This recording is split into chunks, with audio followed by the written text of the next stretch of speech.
Welcome to the 20th session, where we are using ancient wisdom of Indian knowledge systems for creating a global well-being curriculum. This session explores the curriculum of Indian knowledge systems that helps us achieve the highest human potential. What can continuously expand the human heart to feel love for others the same way it loves itself? What will happen if you love all of creation in this way?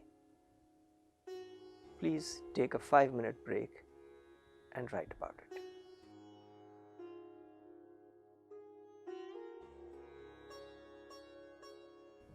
The current knowledge system has a BTOP, bringing theory to practice framework since 2004. Why has it not created well-being? How can Indian knowledge systems help here? Sense perception is at the first level of study in Indian knowledge systems. It is used for daily existence because food, safety, security are our first concerns. However, the animal world shares these concerns. These do not declare the distinction of humans from animals. It is the subtlest aspect of humans that declare the distinction. The subtle is in two levels. The first is the mind, and the next is consciousness. The mind sees relative reality and is a Vishishtadvaita study. Absolute reality is the study from the consciousness viewpoint and is done in Advaita study. We live in relative reality using our mind for subtle decisions. We don't live in the realization that we are living in a quantum reality. Hence, our wisdom and knowledge is in Vishishtadvaita, preparing us for living in quantum truth. The curriculum of Indian knowledge system is created after studying the use, limited use and misuse of Shaddarshan. Let's take some examples. The limited use of Indian knowledge system has the examples of, say, Einstein and Newton. They were able to climb the leg of the chair by realizing that energy pervades everything, but they could not pierce the space-time mystery. Now let's look at the misuse of Indian knowledge system. The misuse of Indian knowledge system in the mythology of IKS is by Hiranyakashipu. He experienced energy pervading the cosmos and thus could change, they say, the axis of the world too. This is not the purpose of IKS. This only revealed the contours of the chair. To sit on it requires a control of the mind. So what is the proper use of Indian knowledge systems? It is to realize one's full potential. It makes you sit on the chair. The curriculum of practices helps all of us to do it. Many scientists are currently working on such ideas. Dr. Jeffrey Schwartz, a research psychiatrist at the School of Medicine at the University of California in LA, is an expert in neuroplasticity. His website says, and I quote, "Decades ago, he began to study the philosophy of conscious awareness, the idea that the actions of the mind have an effect on the workings of the brain," unquote. The website gives his book titles, and the titles include words like the mind and the brain, the 4-step solution for changing bad habits, ending unhealthy thinking, and taking control of your life, etc., etc. Modern science thus seeks to change bad habits, unhealthy thinking, It wants humans to take control of their lives. These are goals of Indian knowledge systems too. Jeff was the co-organizer of the 2007 International Conference on Neuro Leadership. What is the consciousness that ancient Indian wisdom uses for changing habits? Is academics interested in that too? We place IKS way for all to personally apply it in life. We are placing it before you. The lab of the human mind is within ourselves, and the Indian knowledge system starts with self-observation, self-analysis, and it results in actions that follow a self-discipline.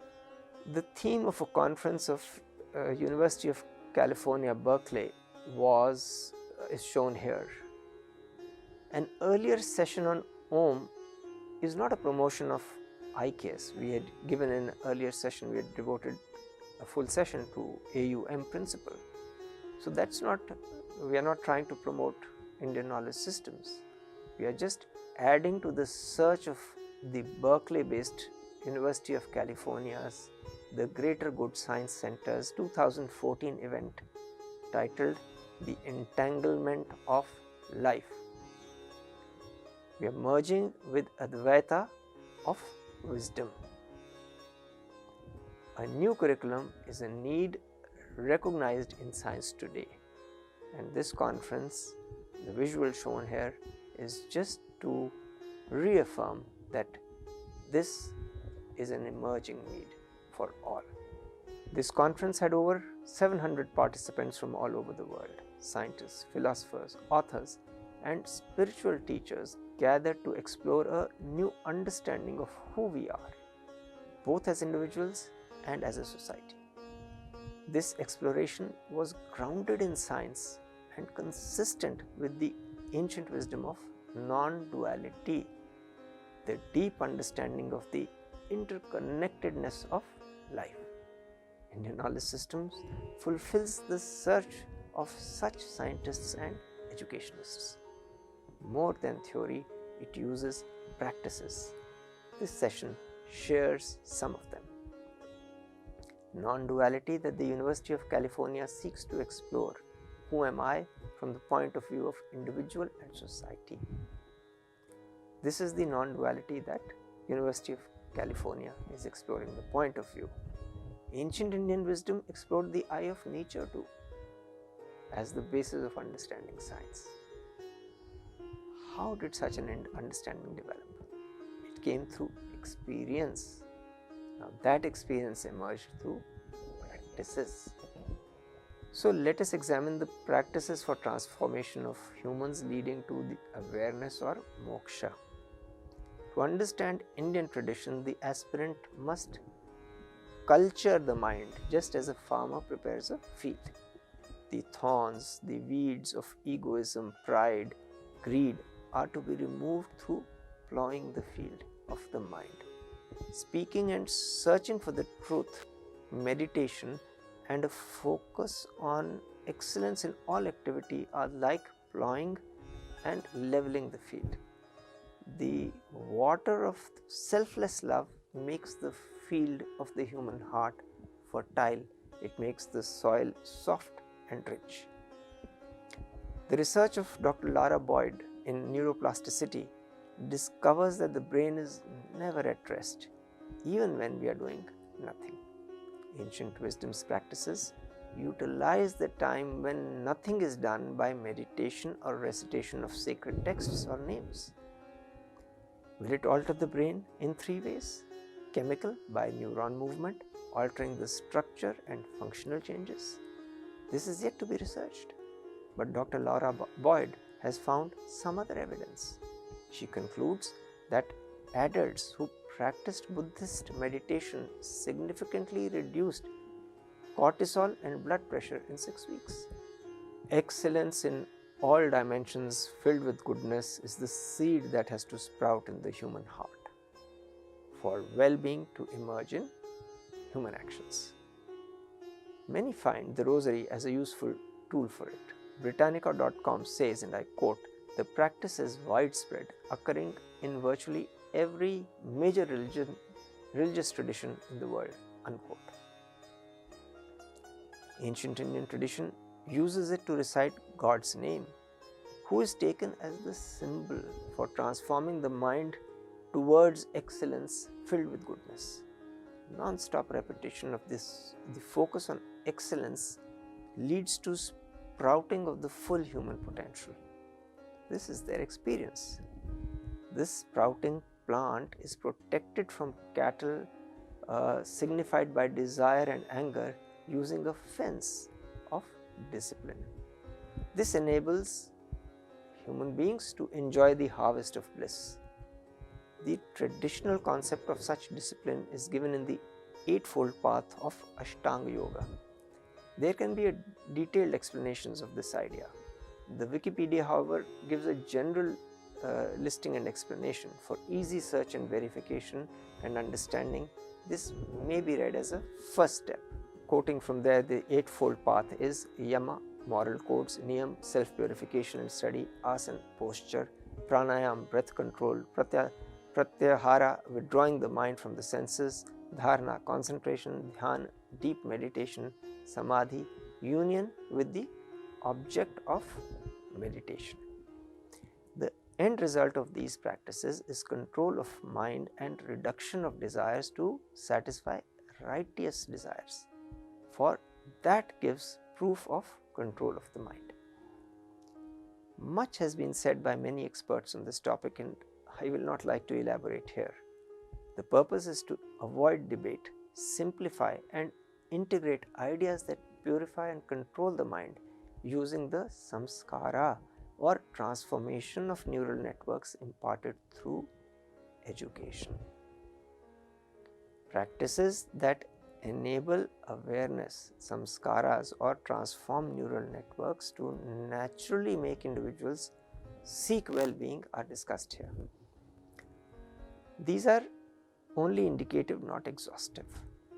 There are many found in literature of all religions, but we are using those that are secular in nature. Such practices are recommended for students in educational institutions, in which we will be showing in our evidence of well-being being created in society through education.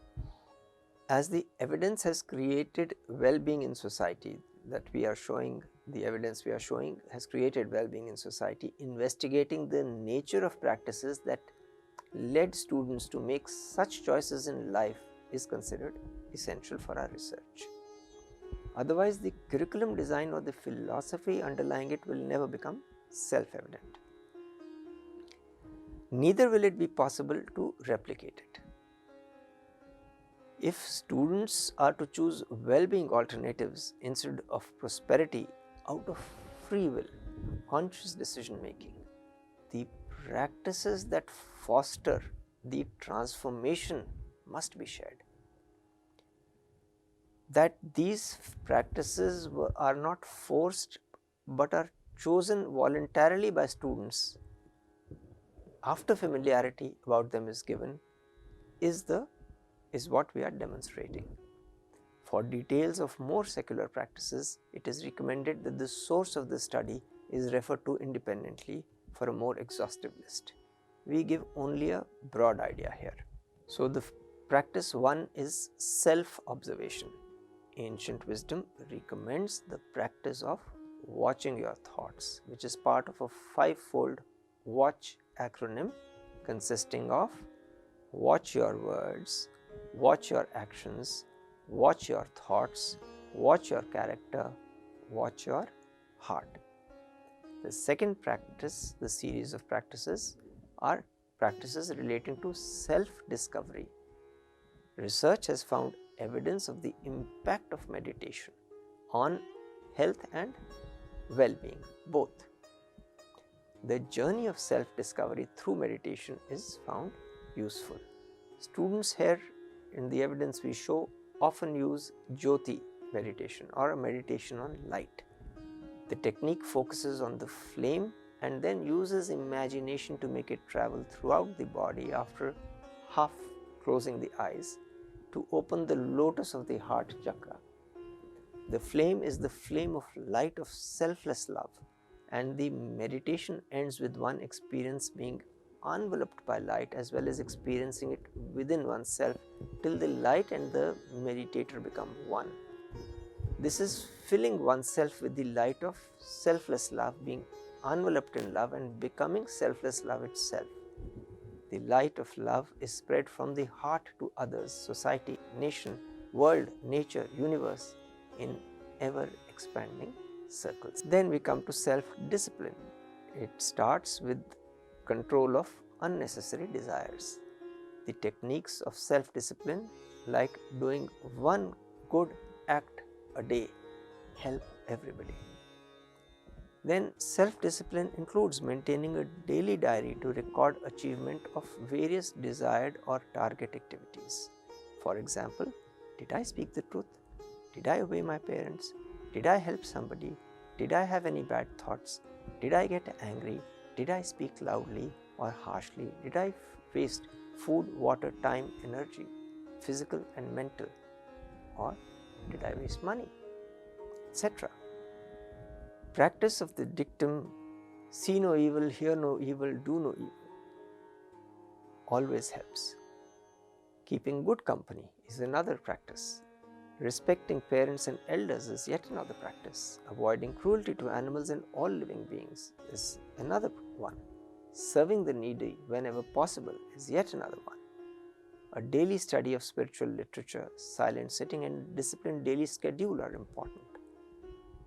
Cleanliness, including personal hygiene and of surroundings, is emphasized. Do you remember in olden times when they did something wrong, they were made to write, "I will not do it again"? In the age of typing, this is forgotten. Yet research shows the importance of handwriting. James and Angel Hart's research on the effects of handwriting experience on functional brain development in pre-literate children is published in Trends in Neuroscience and Education in 2012. It finds, and I quote, that the present evidence that brain activation during letter perception is influenced in different important ways by previous handwriting of letters versus previous typing or tracing of all those same letters, unquote.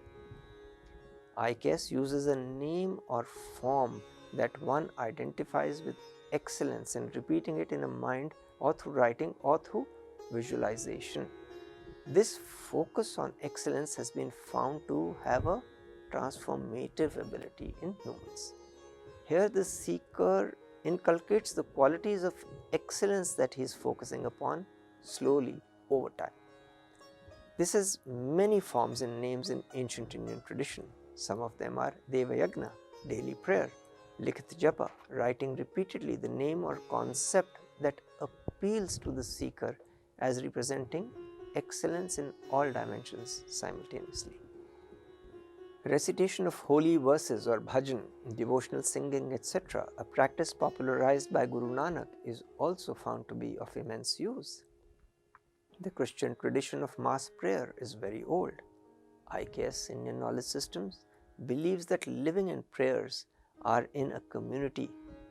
Freedom from slavery to senses is, however, an individual goal. The former is the way to the latter. Practices lead to experience, which emerges from a different awareness than sense perception can offer. Self-help, lack of dependence on others for one's needs, speaking less, speaking softly, doing social work, doing charity, etc. are all practices. Noting before sleeping at night whether there was harmony in thought, word and deed every day is another good practice. And resolving to ensure harmony the next day is a good resolve to have at night. Noting before sleeping at night whether undesirable or bad thoughts cross the mind and how often, and resolving that they should not cross the mind again the next day is a good resolve. Answering a question every night before sleeping, have I done anything wrong today? And resolving not to repeat that is a good resolve. A self-audit every night. Did my good thoughts result in good deeds? If not, then resolving to do the same the next day. The awareness of potential for excellence is an experience. It enriches humans and their actions in society. It brings them close to the truth about themselves. The experience of truth about the self emerges only when the mind is conquered. Suppressing the mind is a futile exercise. IKS uses many practices, including those listed above, to overarch suppressing the mind and helping all conquer it. These practices should not come through use of force, but should come from within, from the source.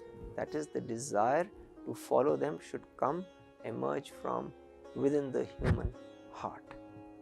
Mastery over sense perception, not slavery, is IKS's path of self-discipline. IKS practices give more result if done with abstention from alcohol, tobacco and non-vegetarian food, as per ancient texts and experience of practitioners. These, they say, divert sense perception away from essence and the feeling of equal selfless love for all. For students, vows of brahmacharya are very useful. This is the first ashram of life. The meaning of the word is acharan in Brahman, that is, living in the essence or spirit that pervades everything at all times within and in the universe. These practices include not living in a manner that creates an inability to live without sense pleasures in later life. For in later life, when pleasures are to be enjoyed, humans should not be their slave but their master. The mind is responsible for pleasure and pain. It is also responsible for freedom and slavery. When it is trained to visualize pleasure and pain with the same detachment or equal-mindedness, that is considered as freedom. Business too will be successful if gain and loss is viewed with equal detachment while doing the right thing always. The capacity of forbearance is inculcated in early years of youth. To restrict senses from getting diverted at an early age into an inadequate understanding of the roles in society of females and males in ancient Indian education, the intermingling of students of both sexes was also avoided till education was complete, to enable a mature interaction based on balance after students achieved complete mastery over the senses. An understanding of the role of male and female based on mastery of sense organs creates maturity in society. They found, this is what they found, it leads to stable relationships and social order. The maturity and depth in such relationships creates psychologically secure home environments for children. Can this solve the crisis in mental health that exists till the age of 25, which has scholars, educationists and psychologists so very worried and so deeply worried, especially in the United States of America? The end of journey of self-discipline, self-observation and self-discovery is self-realization or Maslow's self-actualization. The terminology may be different, but the desire of seeking human essence is the same. The samskara or neural networks that education imparts should create it. IKS finally seeks to lead to the realization that the source does not exist in a special form with special powers, etc. That which is contained in each heart as clean thought and supreme consciousness is the source, Brahman. This sacred part of the heart is present in every human being in the world. As this sacred heart is within humans, spiritual practices will unravel it. They will lead to the experience of the source of goodness with excellence in all dimensions within. Then there is no need for such a source, such a search outside ourselves. How is this process of actualization undertaken? Who contributes to it? How is this transformation done? The nature of thoughts determine our actions. These come and go like passing clouds. Thoughts are compared to clouds in the sky of the mind. The best state of the mind is when it is not tangled in thoughts. As it is difficult to stop subtle thinking, the mind is best when it is observing itself thinking. In this state, it is the observer of thoughts, not a participant. The body is composed of earth and water elements. The element fire, air and sky are too subtle to be easily understood. Hence, education guides this earth plus water element how to act. The guide to action is the same as found in nature. All things in nature act within a study of limits. This leads to sustainability in creation. Indian education guides humans to act within limits of righteous conduct. Following limits of righteous action naturally builds an awareness within ourselves.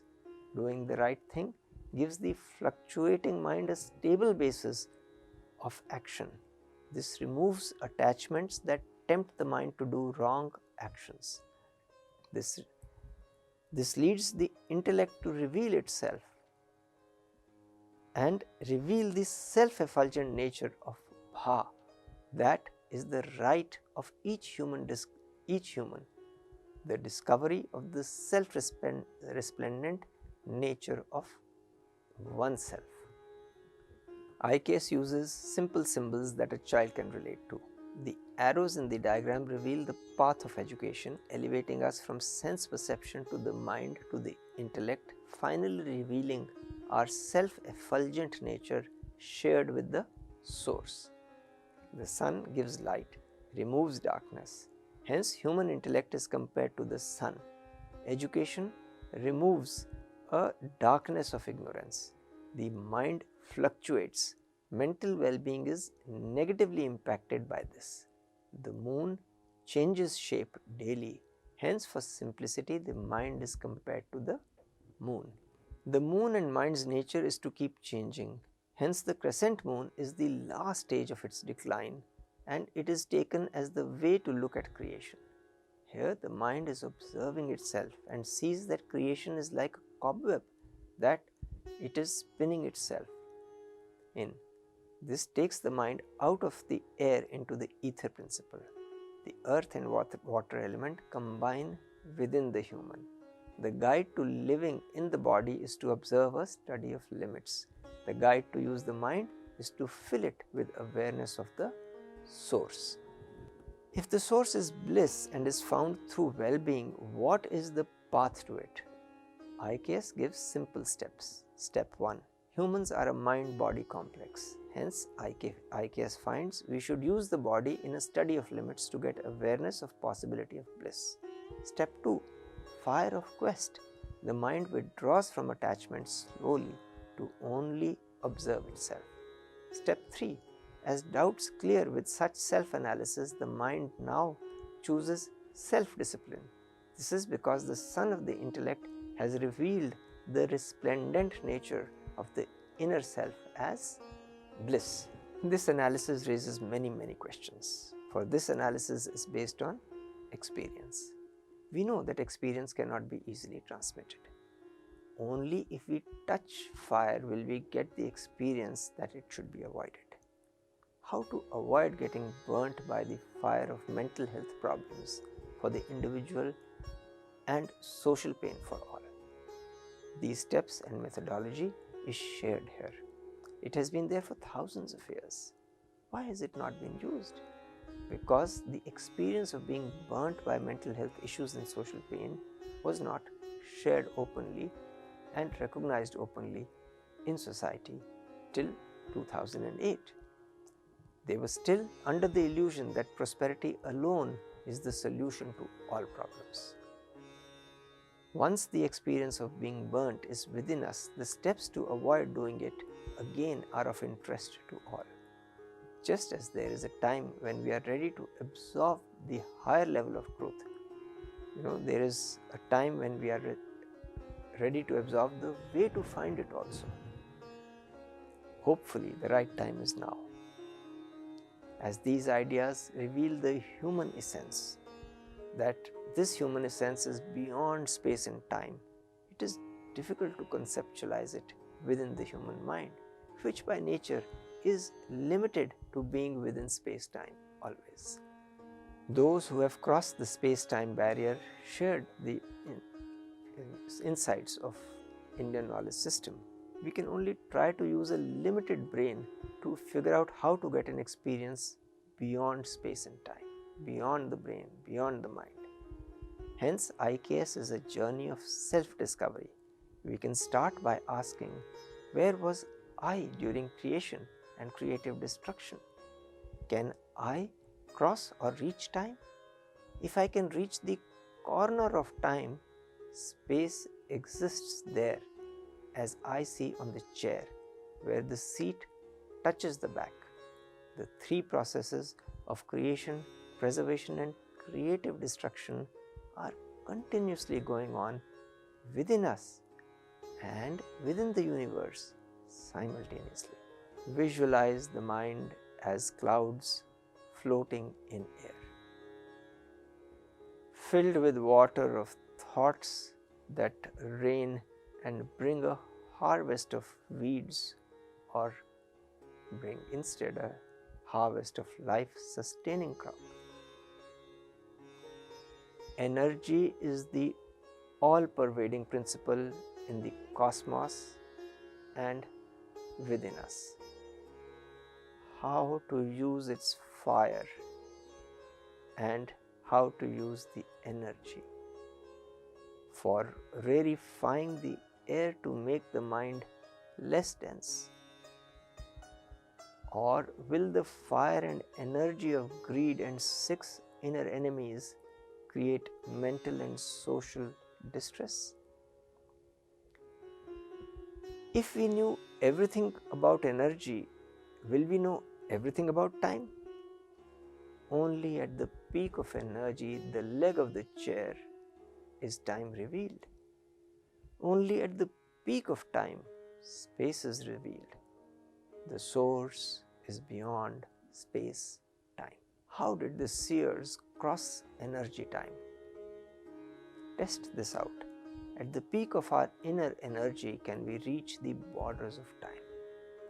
At the borders of time, we touch the border of space. The source is beyond both. At the end of sense perception of the body, the mind exists. It is beyond what senses perceive. Similarly, IKS found at the end of the mind, space is revealed. How does it work within us? At the end of dreams, waking is a dream with the eyes open, let us remember. Deep sleep exists. At the end of dreams, there is deep sleep. Beyond deep sleep lies Turiya, a state of merger with ether, the source, the bliss. We only have the experience of seers of IKS to guide our journey. We can accept it or travel the journey and find and share our own experience to benefit all. The seers of IKS discovered that only after I can say I am not the body, that is, at the end of the body, can we discover the source of the mind. Only at the end of the mind, the crescent moon, at its last stage of decline, can we start touching the border of time and then the border of space. How does this journey take place within us? At the end of dreams is deep sleep, and at the end of deep sleep is ether, Turiya. The purpose of Shad Darshan, the ways of knowing, the space-time study, etc. in Indian knowledge systems is to find the source within oneself and merge in it. This merger that comes from transcendence, from false illusion of attachment to the gross, or moha kshaya, is called moksha. This moksha, they found, has 4 possibilities. 1. Being on the same plane or loka, this is salokya moksha. This is the first possibility of moksha. Second, possibility is being near it in the plane or the loka, that is samipya, that you are on this, not only on the same plane as the eye, but you are near the eye. The third is merging in its form, the shape of the eye, sarupya, taking the shape of the eye, that is merging with the form. And the fourth type of moksha is merging in the fullness of its essence, that is sayujya. How to attain the fourth? Whatever thought arises in the mind, it should be turned towards the Atma, the source. This is real sayujya, attaining oneness with the divine. In this mergence, there is the realization of unity, and the feeling of diversity disappears. All paths in Indian knowledge system reach the same goal of actualizing human potential and keeping society in balance.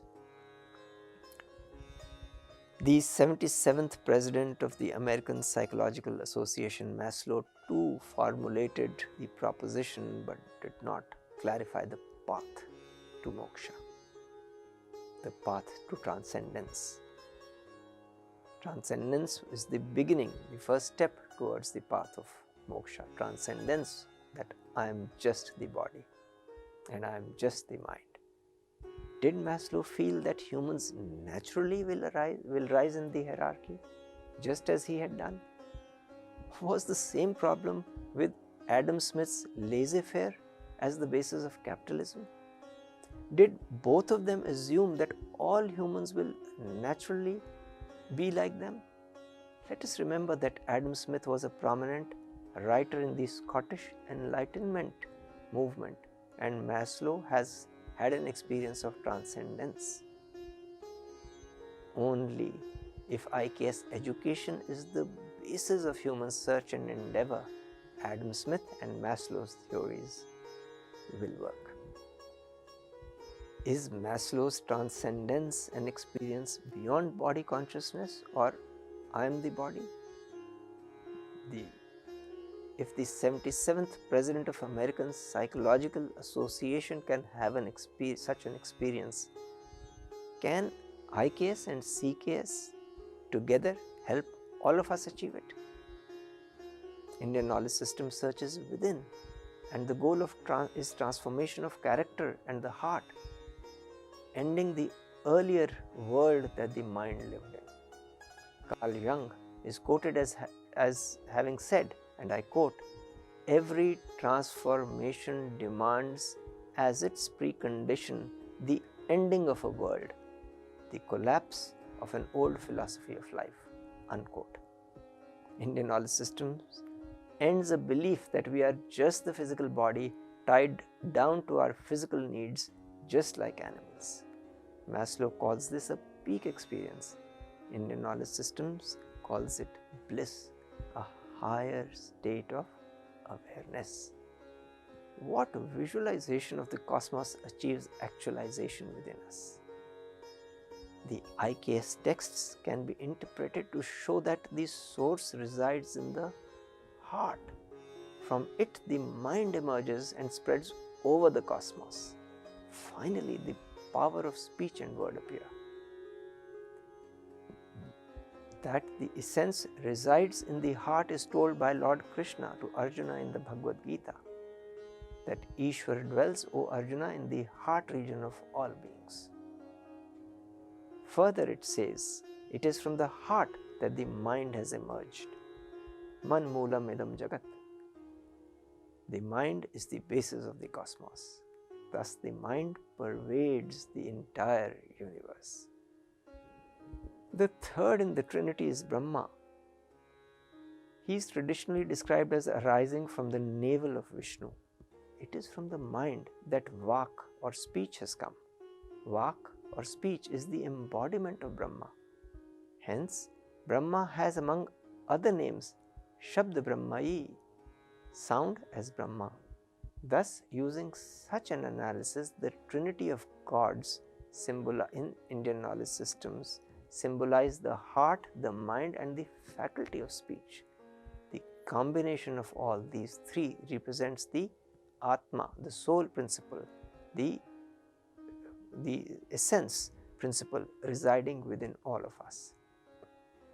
Thus, Indian knowledge systems brings a unity of the cosmos and the individual, and this unity of the cosmos and the individual makes transcendence easy.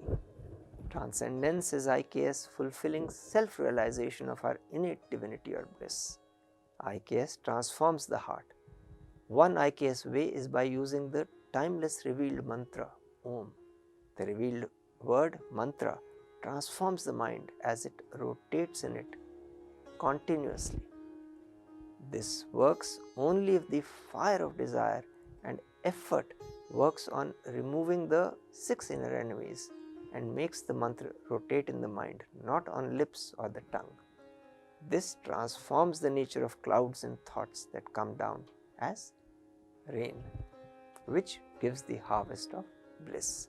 IKS concluded that the source of creation is in the human heart. As the source loves everything in creation, if we fill our heart with similar selfless love for all, we will merge with the source. The transformation of the heart emerges when the mind rotates always with selfless love for all. The fire of desire rarefies the selfish thoughts. This changes the rain of further thoughts that fall on the ground to give a harvest of bliss, not social pain and mental crisis. To see that this experience is stable, the stable origin of the mind, the first revealed word, Om, helps. This is what IKS found. Too many words to explain the idea can be confusing. How to do it is the key task in IKS. So, it has simplified the concept. The shortcut to realizing one's potential is revealed by IKS's twofold approach to education and life. These give 2 simple steps to climb up the chair and merge with the source.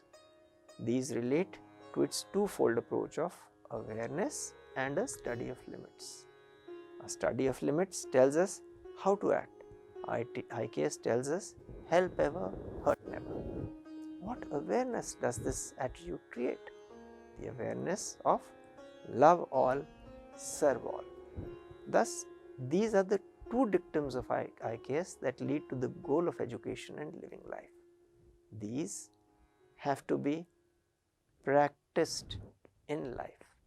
This course lays a deep emphasis on practice. Every attempt is made to make all the lectures very short.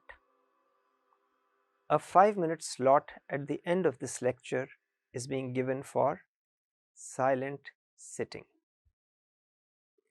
This is to enable the participant to mull over what is said. Whatever has been heard should be repeated in the mind so that it gets absorbed.